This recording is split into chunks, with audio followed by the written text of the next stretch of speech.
Hey guys, my name is Joe and I wanted to talk to you about a DIY arm brace for the Flycam 3000 that I've got. As most of you know, the arm brace is about $100 if you get it here from California and about $70 if you get it on eBay from India. So what I decided to do is just try to see if I could build one with some of the things I had laying around. So what I did is I had several things actually laying around. I was really surprised. The first thing I had was a brace for my leg. This used to be actually a boot that I just cut up, and what it was is it was a boot for when you have plantar fasciitis. And so the boot goes, this part is the back part. It ties under your thigh, and then the other part of the boot was the one that goes under your foot. What I did is I just cut it up, and it's made out of a PVC pipe, essentially is what it is. It's PVC material, I guess I should say. Then what I did is I got an L bracket from Home Depot. It's just like I guess it's like some sort of steel bracket that's in the shape of an L bracket here. Already came with a hole. Had another hole back here. What I did is I took the pieces from the boot and just velcroed them on here. They have a little piece of sponge right here. I don't know if you can see all this, but a little piece of sponge here, piece of sponge here. Made this basically flat. That way it doesn't really go anywhere, it doesn't move. When I bent this, I don't know if you can see it, but when I bent it, it actually got a little groove or a little bump in here, so I just put a little bit of duct tape in there. Then what I did is I bought just a 4-inch bolt. I think this was a 1/2-inch bolt, and I put in some 1/2-inch screws. I put in a lock washer on the inside. I put a big washer, a flange washer here, fender washer. On the inside I put a lock washer, then locked it down with a 1/2-inch screw, or I'm sorry, nut, and then I added a second one. And then I added 2 in the middle and then 2 on the end. Basically I made it, a little wider.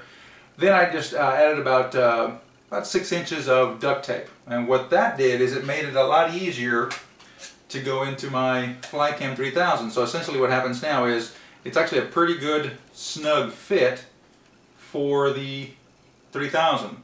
That way it doesn't move around. So then what I did is, because I had this piece, I also had laying around, because I was prone to injury a long time ago. I also had, this is actually a knee brace. I don't know if you've seen some of these, but you get these at Walmart or any place like that, but they go over your knee, and your little kneecap part goes there. So you slide this on and you just Velcro it down. So had this laying around, and several other things from past injuries.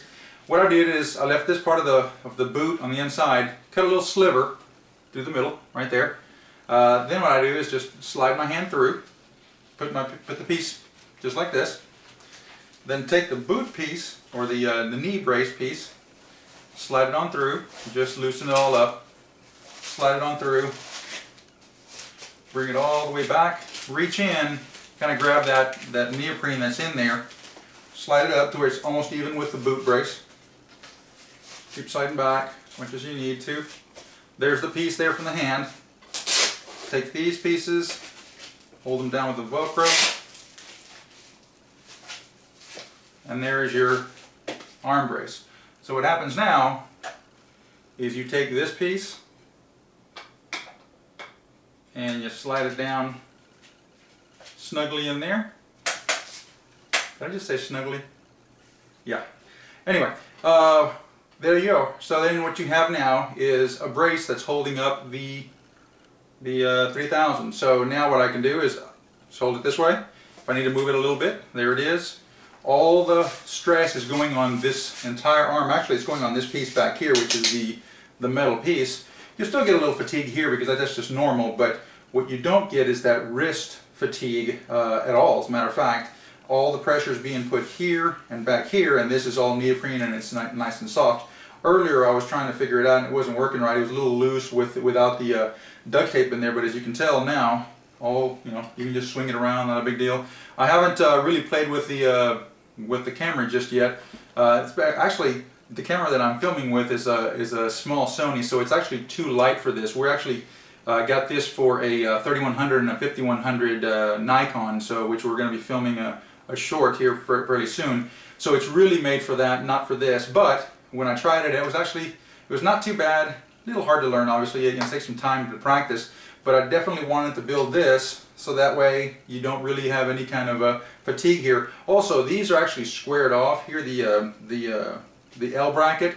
What I did is I took a Dremel and I just rounded off the edges here. So what happens is you've got a piece just like that now. It's nice and rounded off. As you can see, there's the brace itself. I can just hold it this way. I actually left a little bit of a bend in that L bracket. Just use my feet, by the way, to bend it out a little bit. And there it is. So now you have a brace that you can use and you don't get tired, as you can tell. So, and there it is. Hope you like it and hope this works for you. Thanks.